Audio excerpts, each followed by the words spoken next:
Welcome to the deep dive. This is where we take one of these huge pieces of culture or philosophy and we just try to strip away all the noise and get right found, sometimes really contradictory core. Today, we are really immersing ourselves in the world of Oscar Wilde, specifically his only novel, The Picture of Dorian Gray. Which is, it's just a monumental book. It is. It's, without a doubt, one of the most intellectually provocative works in the English language. Yeah. And what makes it so fascinating, what we're really going to dig into, is the way Wilde sets up this as kind of philosophical smokescreen right at the very beginning. A smoke. Well, he opens the book with this really famous defining statement. It's like an aesthetic manifesto. And then the rest of the narrative, all 22 chapters of it, spends its time just absolutely dismantling that very idea. Okay, let's unpack that immediately. Because that contradiction, that is the mission of this entire deep dive. We're opening with that infamous line, the one that's like the banner for the whole aesthetic movement.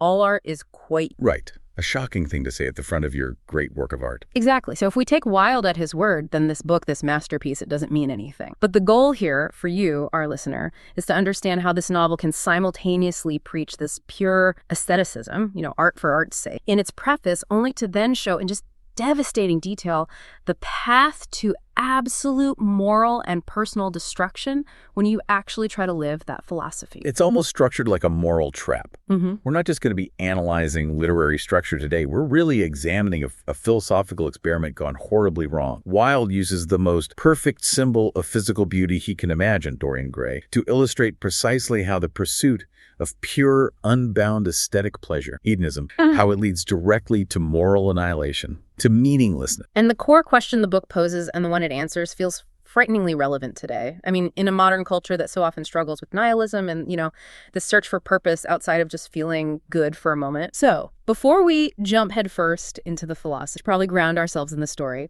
If you're coming to this book fresh, or maybe it's been a few years since you've read it, let's just quickly establish the players and what's at stake. Yeah, good idea. The entire plot really revolves around three central men, and you can almost see them as three facets of Wilde's own psyche. Or maybe, three different choices for how to live a life. Okay, so who's our first? Well, first, of course, is Dorian Gray himself, the protagonist. He's depicted as this figure of just impossible, innocent beauty. He's young, he's very impressionable. And he's the subject of this incredible painting. Exactly. A portrait created by our second key figure, Basil Hallward. Now, Basil's the artist, yes, but he's also crucially the moral center of the story. Mm-hmm. Maybe a weak and ineffectual, but he's the conscience. He sees this great potential in Dorian, and he's always trying, and usually failing, to persuade him to avoid, ruinous, degenerate behavior. And then there's the third figure, the one who really kicks the whole tragedy in. Lord Henry Wotton. The corrupter. He is absolutely the corrupter, the philosophical serpent in the garden. Lord Henry is the one who introduces Dorian to this profoundly compelling, but also deeply cynical philosophy of life. What does he preach exactly? He preaches that beauty and youth are the only things that matter in the world, precisely because they're so fleeting. He argues that life must be lived to its absolute fullest, which for him means a totally hedonistic Epicurean lifestyle. Self-gratification is the highest possible good. And this is where the deal gets made. The Faustian bargain. It is. Under Lord Henry's hypnotic influence, Dorian becomes just terrified of growing old, that inevitable decay. So when Basil finishes his masterpiece, the portrait, Dorian looks at it and he curses it. In this moment of just reckless vanity, he wishes that the canvas would absorb the burden of time and sin and age. He wants it to grow old and ugly while he gets to stay young and beautiful forever. Frozen at his physical peak. And this wish, this deal with the devil, it comes true. And the rest of the book is really just a chronicle of his life lived without any visible consequence. He indulges every single desire, commits every sin, but his face, his body, remains. While the painting, which he hides away in a locked attic room, becomes his secret soul. It's his diary of degradation. Every immoral act, every cruel impulse, it appears as a new wrinkle or a sneer of contempt or even a splash of blood on the painted image. He gets to keep this perfect public facade while his inner self, his soul, just rots away completely unseen. Mm-hmm. Now, for anyone listening who might need the context to really get the moral of the book, I think we have to talk about the ending. This isn't really a spoiler. It's more like the philosophical punchline to Wilde's entire art. I agree. You can't understand the book without. The ending provides the ultimate undeniable refutation of Dorian's life and of Lord Henry's philosophy. After decades of living this profoundly immoral life, which eventually includes the cold-blooded murder of Basil Hallward, The man who painted. The very man. Dorian's soul is so corrupted by this point that the painting has become truly monstrous. It's described as a disgusting wretch, a reflection so horrifying that it finally finally drives him mad. And in a last act of just utter despair and self-loathing, he tries to destroy the only living witness to his spiritual decay, the pain. He takes the same knife he used to murder Basil, and he stabs. And when the servants hear this terrible crash and the sounds of a dying man, they break down the attic door. And what they find is an unfamiliar corpse, withered, wrinkled, and loathsome of visage, but wearing Dorian's recognizable ring. He's transformed back into the old, ugly man from the portrait. Instantly. And meanwhile, the portrait itself, on the wall, has returned to its original, perfect, unsullied beauty. So in that one moment, the lie is over. Dorian dies, the death of the soul he tried so hard to evade, and the beautiful artwork, the aesthetic object, is redeemed by the destruction of the man who corrupted. The beautiful surface was just this demonic lie covering a profound rot that, once exposed, instantly consumed. Perfect summary. Which sets the stage perfectly for the intellectual battleground of our next section, the great contradiction. This is where we run headlong into Wilde's famous preface. It's made up of 25 quotable epigrams, these pithy, brilliant, witty phrases that have made Wilde one of the most famous literary figures in history, whether or not people have actually read his work. He was an absolute master of the one-liner. He crafted an entire public image through sheer wit. And these epigrams are just foundational to the aesthetic movement, which basically declared that art should exist purely for its own sake without any moral or, didactic. So let's look at the key claim. The aesthetic framework really begins with the role of the artist. He writes, the artist is the creator of beautiful things. To reveal art and conceal the artist is art's aim. And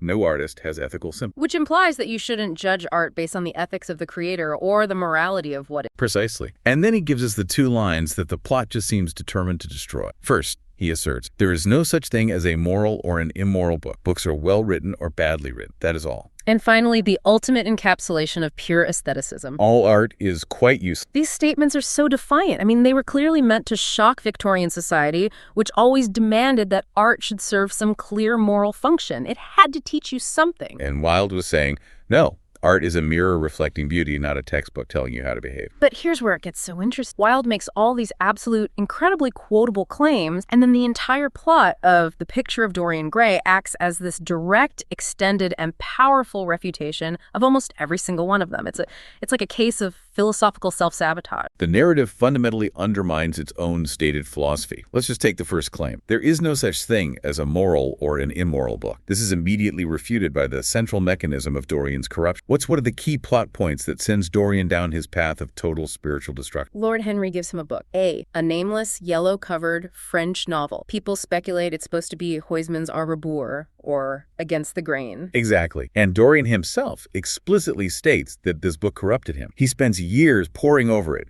treating it as a literal instruction manual for how to live this hedonistic life. The story revolves entirely around a piece of literature having such profound and destructive moral consequences that it changes the fate of a man's soul. Which is an undeniable contradiction to the idea that books are never immoral, just well or badly written. It's a flagrant contradiction. That inclusion is devastating to his stated premise. It suggests that Wilde, deep down, couldn't help but acknowledge the power of art to influence morality, even if he claimed otherwise in public. What about the idea that no artist has ethical sympathy? That's also completely challenged by the story. Who represents the ethical conscience of the novel? It's Basil, the artist, the painter. He's constantly pleading with Dorian, worrying, trying to intervene. Stop being such a degenerate. You must live virtuous. And Dorian's ultimate fate, his spectacular self-destruction, it basically proves Basil's moral warnings were correct all along. Exactly. The narrative, by ending in this profound tragedy, implicitly confirms an ethical message that hedonism has a real fatal consequence, regardless of what Wilde's preface. So we have the author crafting this beautiful defense of amorality, but then writing a devastating cautionary tale about the consequences of that very amorality. How do we reconcile Wilde the philosopher with Wilde the story? Well, this leads to the very powerful theory that Lord Henry Watt, the figure of pure, dazzling cynicism and rhetorical charm, is heavily based on Oscar Wilde himself, or at least the public persona he cultivated. The witty, provocative character he played in society. Yes, Wilde wanted to be an unsolvable character,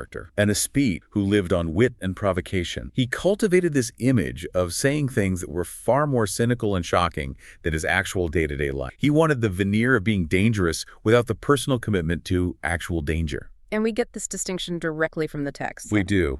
from Basil. Yeah. Early in the book, Basil points out Lord Henry's fundamental hypocrisy. He says the Lord Henry always says the most immoral things, but you never do an immoral thing. Lord Henry preaches this radical breakdown of society. He talks about neglecting his wife and living only for sensation. But Basil calls him on it. He says, essentially, no, you're a good husband, you're a kind man. His public preaching is far worse than his private behavior. And that's the crucial distinction. It positions Wilde the writer as Lord Henry, brilliant, witty, preaching worse than he behaved. But the tragedy lies in Wilde the man, the one who was eventually prosecuted and jailed for his private life, who arguably became the Dorian, someone who actually took the aesthetic advice and followed it to its logical, destructive end. The book becomes a tragic self-prophet. And if you look at the context of his time, this intense cynicism visible in every single epigram and in Lord Henry's dialogue, it can be analyzed as a defensive posture, a kind of philosophical armor. A defense mechanism. Yes, the source material uses a great analogy. It's similar to how teenagers use excessive sarcasm or irony as a social defense against a world they feel is fundamentally against them. Wilde was living a life that ran completely contrary to the incredibly strict moral and social standards of late Victorian England. So by adopting this cynical aesthetic persona, by claiming morality didn't matter, only beauty mattered, he could preemptively dismiss criticism and shield himself from judgment. He created a philosophy of invulnerability, even though the very book he wrote proved that invulnerability was a destructive fantasy. So the preface is the beautiful, witty shield. The novel is the honest confession of its failure. That shifts the focus dramatically from Wilde being a champion of aestheticism to a much more brilliant, but also defensive self-analyst who couldn't help but write the truth of his situation. It's the truth, just delivered beautifully. That brings us to a really critical transition. If we accept that the philosophy was fundamentally flawed, let's now look at the true practical cost. What happened when Dorian stopped being Lord Henry, the mere talker, and became Dorian Gray, the doer? Well, the blueprint for his destruction is encapsulated in Lord Henry's most famous, most seductive, and probably most dangerous piece of advice. The only way to get rid of temptation is to yield to it. It sounds so profound, right? It suggests that repression is the enemy and fulfillment is the cure. But in the context of Dorian's life, that advice becomes a literal template for moral annihilation. He embraces it fully. The pursuit of beauty for beauty's sake, prioritizing sensation over what does that actually? It looks like a catastrophic spiral of degradation that lasts for decades. Dorian's life, which begins so pure, becomes this continuous series of affairs, nihilistic experiments, dark association. The source material notes he's a frequent visitor to opium dens. He ruins the reputations and lives of so many others, and it all culminates in him becoming a cold-blooded murderer. And the key structural problem for him is that the very beauty he worships, the aesthetic experience, it never seems to lead anywhere. It's just an endless loop of sensation that produces no lasting meaning. That's the tragedy of pure hedonism. It doesn't lead to stable human goods like connection or growth or marriage or family.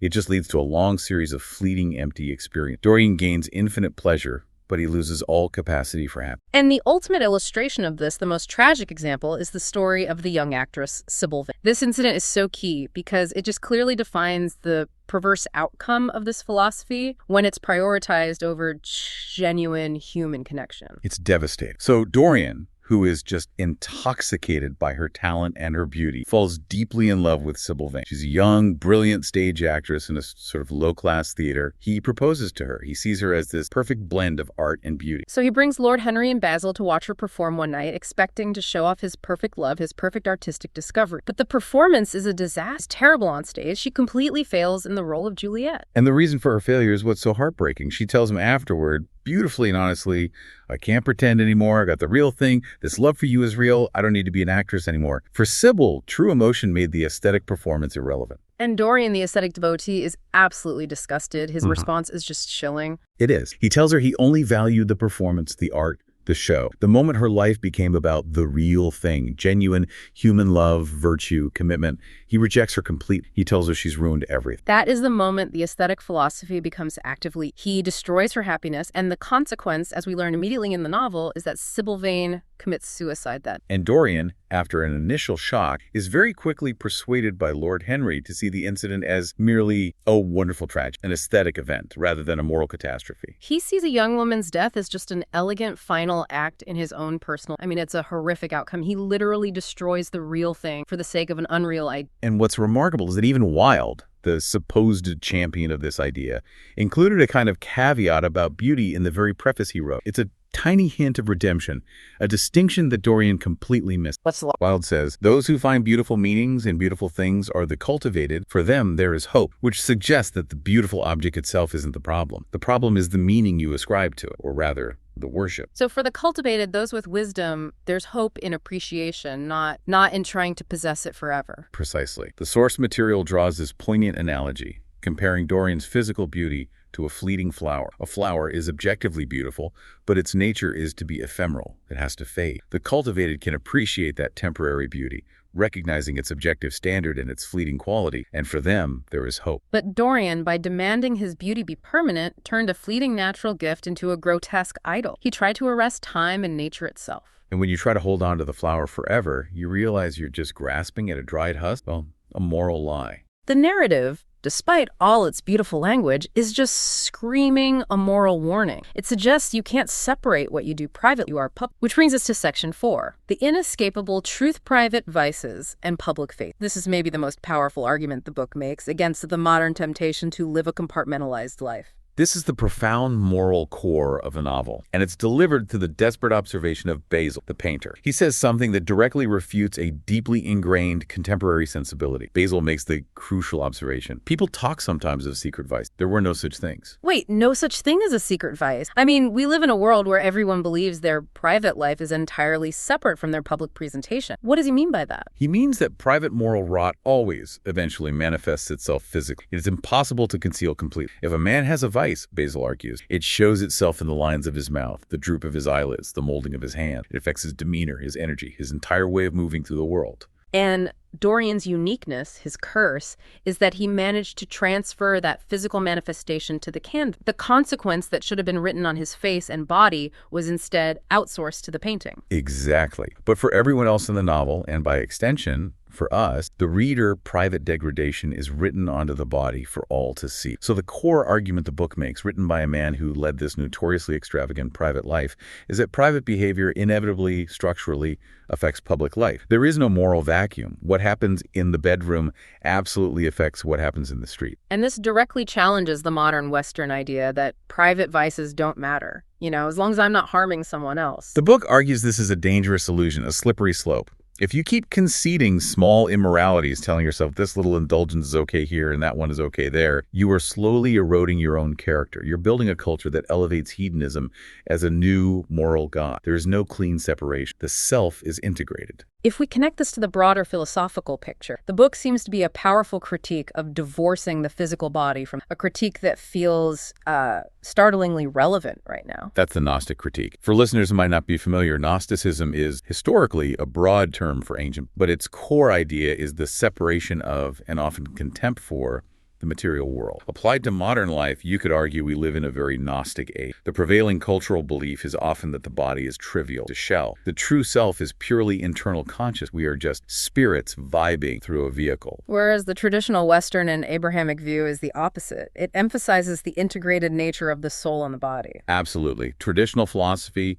Christianity, they hinge on the idea that the physical matters. The early Christian writer Tertullian stated, the flesh is the hinge of salvation, meaning your physical actions, your embodied life, that's the mechanism through which your spiritual fate is decided. And Wilde's counter-arc, delivered through the plot, is visceral and undeniable. The transformation of the paint, the physical reflection of the soul, proves that the flesh, physical state, is monumentally important. Cannot ignore objective standards of virtue and health without spiritual and ultimately societal consequence. The source material draws a strong parallel here to contemporary movements that argue for ignoring objective long-term standards of health or beauty. Dorian Gray shows that by ignoring those standards, by making the physical lie a reality, you are pursuing a regression, even if you brand it as progressivism. Wilde's story insists that the physical manifestation is the ultimate inescapable proof of the spiritual reality. So Dorian's physical preservation becomes this great demonic lie, and this decay is precisely the difference between simple sensual pleasure and true happiness or human flourishing. Exactly. Dorian pursues pure sensual pleasure, the fulfillment of every momentary appetite. But what is his psychological state by the end of the novel, even before his death?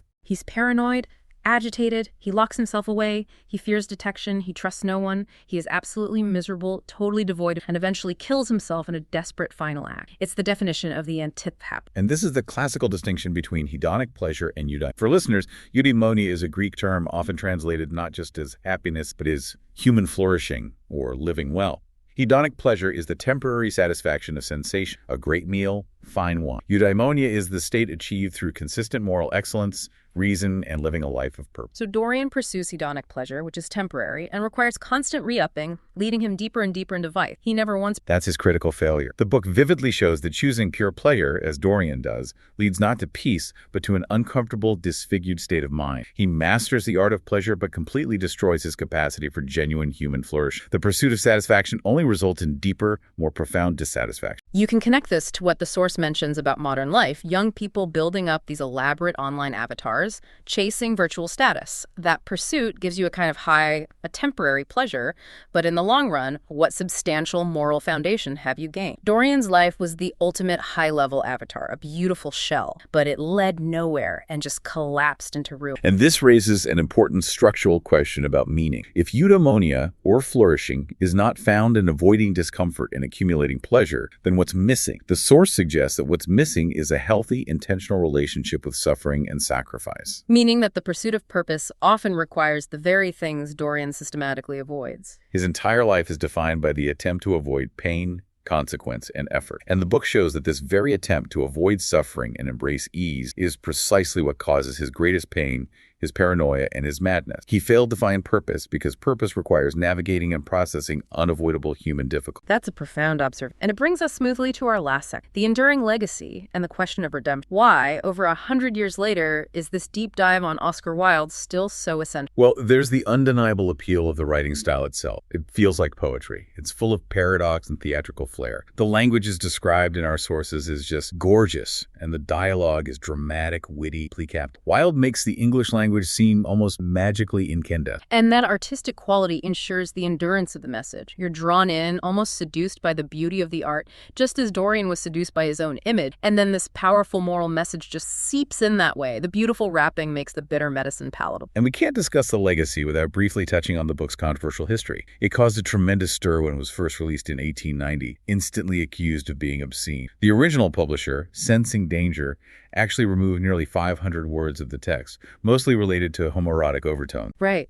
And Wilde later revised it, adding the famous preface partly as a defense. And the more explicit original manuscript was discovered much, much later. And this brings up a deep personal irony related to Wilde's eventual downfall and the concept of absolute free speech. Many people today point to him as a martyr for freedom of expression, arguing that because he was persecuted, he must have championed a total defense of absolute free speech, where all art must be protected regardless of its content. But the personal irony is that Wilde was only prosecuted because he sued the Marquis of Queensberry for defamation. After Queensberry accused him of sodomy, Wilde demanded a legal standard, a court investigation, to clear his name. This legal action turned on him, uncovering the very behaviors he tried to hide, proving that even Wilde wasn't in practice for absolute total free speech with no standard. He sought legal validation and restraint, and it destroyed him. He learned, maybe too late, that even a pure aesthete has to deal with the social and legal standards of the community. Which leads to the ultimate moral confrontation in the novel, the final interaction between Dorian and Basil. Basil, true to his role as the moral compass, pleads with Dorian to confess his sins, to repent, and seek forgiveness. He tries to reach the man beneath the beautiful veneer, forcing him to look at the monstrous painting, his soul, and choose redemption. But Dorian has crossed the point of no return. His reply is chilling and utterly despairing. He tells Basil, "It's too late. I'm so hardened." His soul has been so profoundly shaped by decades of habitual, unchecked hedonism that he believes he cannot sincerely repent. The moral muscle has completely acted. This speaks directly to that cynical, modern idea you still hear today. Oh, I'll just live how I want and have a deathbed confession. The book shows the harsh internal reality of habitual vice. When you spend decades hardening your heart, making selfishness a habit, sincerity in the end becomes a practical impossibility. Dorian sincerely believes he cannot be saved. The book's ending isn't religious salvation.